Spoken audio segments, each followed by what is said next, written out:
Welcome back to Mind Over Money, the show where we break down the psychology behind the choices we make about work, wealth, and well-being.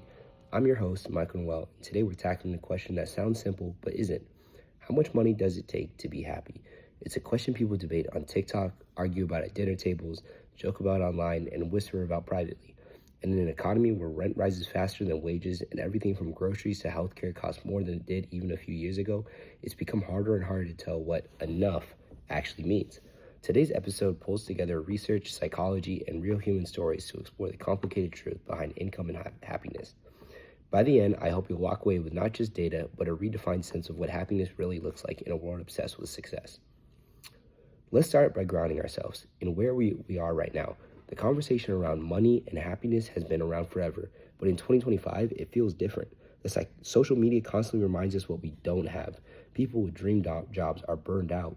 People with high salaries are exhausted, and people earning average incomes feel like they're barely keeping up. In 2024, a Pew Research Center found a study that 50% of Americans feel financially insecure.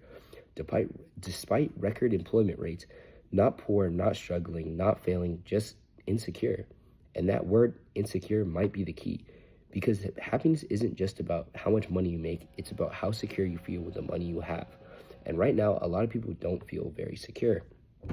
That's why the question, does money buy happiness, isn't philosophical anymore. It's practical, it's emotional, it's deeply personal. When people talk about money and happiness, they almost always bring up a famous number, $75,000. This comes from a landmark study in 2010 by Daniel Kahn and Angus Deaton.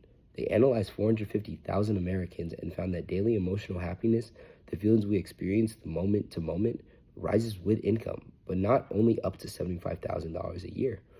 After that point, people didn't feel daily increase in joy, excitement, or comfort. Their life evaluation, meaning how they related their lives overall, still increased a bit, but the emotional day-to-day stuff pretty much flat. Kahneman explained it beautifully. High incomes buys the life satisfaction, but not happiness. It buys stability, paying bills one at a time, dealing with emergencies, avoiding constant stress. But once you're stable, more money honestly buys convenience, not joy. For over a decade, people took this $75,000 number as hard truth, but science has never settled. In 2021, researcher Matthew Killingsworth came with a totally different perspective, and honestly, his method was quite genius. Instead of asking people how happy are you usually, he had 33,000 people record their happiness in a real time using a phone app. Not yesterday, not last night, right now, in the present.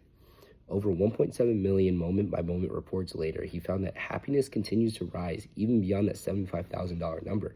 So who's right, Kahneman and Deaton, Killingsworth? Well, the answer is both. Because here's the twist. They weren't measuring the same happiness. Kahneman measured remembered feelings. Killingsworth measured real-time emotions. And when it comes to happiness, how we measure it is everything. It's like stepping on the scale in the morning versus at night. Same scale, different number, different conclusions. Even if money does increase happiness, it doesn't do so equally for everyone. A 2015 study found that incomes matters most for middle-aged adults, the group dealing with the most responsibilities. Kids, mortgages, education, retirement costs, medical bills, unexpected emergencies. For them, money is emotional oxygen. Younger adults, they're often optimistic, flexible, and focus more on experiences than security. So income matters, but not as intensely. Older adults, they've lived through the storms already. Their happiness comes from health, connection, and purpose from incoming shifts. There's also the mental health price. Another study found that at very high incomes, psychological well-being can actually decline. Not because people are ungrateful, but because high income often brings longer hours, higher expectations, more stress, less time, less rest, less freedom. At that point, your money might be rising, but your life may not be. Research is one thing, human experience is another. To bring this conversation to life, I interviewed two people, one earning just under six figures and one significantly above it. And what they told me added layers that no study could capture. They told me something I'll never forget. The happiest part of earning more wasn't buying things. It was not worrying anymore. They weren't talking about the luxury, they were talking about stability. Not panicking when the bill came in, not stressing about rent, not living in survival mode. Their happiness comes from the absence of fear, from peace. This aligns perfectly with the idea of sufficiency happiness, the point where your basic needs our most wants are met. Not excess, not abundance, just enough. Interview 2, this person was a complete contrast. At first, their high income felt amazing, validating, empowering, but over time, it brought more stress, more responsibility, and more pressure to maintain the lifestyle that income provided. They told me my expectations rose faster than my happiness ever did. That's exactly what the research says. Income raises the bar, not the baseline. Suddenly, enough becomes a moving target you can never catch. When you combine everything, the research, the interviews, the psychology, a pattern emergence. Money can buy comfort, money can buy security, money can buy time, money can buy opportunities, but money cannot buy meaning, connection, purpose, self-worth, belonging, time with people you love. Psychologists Ed Diener and Martin Siegelman argue that after the point of stability, money contributes very little to the good life. The famous Harvard study of adult development, an 80-year-long study, found that close relationships, not worth, are the strongest predictors of long-term happiness. But here's the key insight most people miss. It's not about relationships. It's not about money. It's money creating the conditions for relationships, time, and purpose to flourish. Money can remove the barriers to this happiness, but it can't replace the happiness.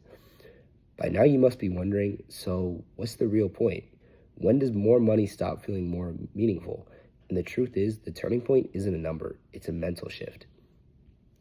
It happens when money goes from a goal to a tool, when income stops being the measure of your wealth and becomes the resources that help you live the life you want. And that point, that mental shift can happen at 50,000 or 500,000.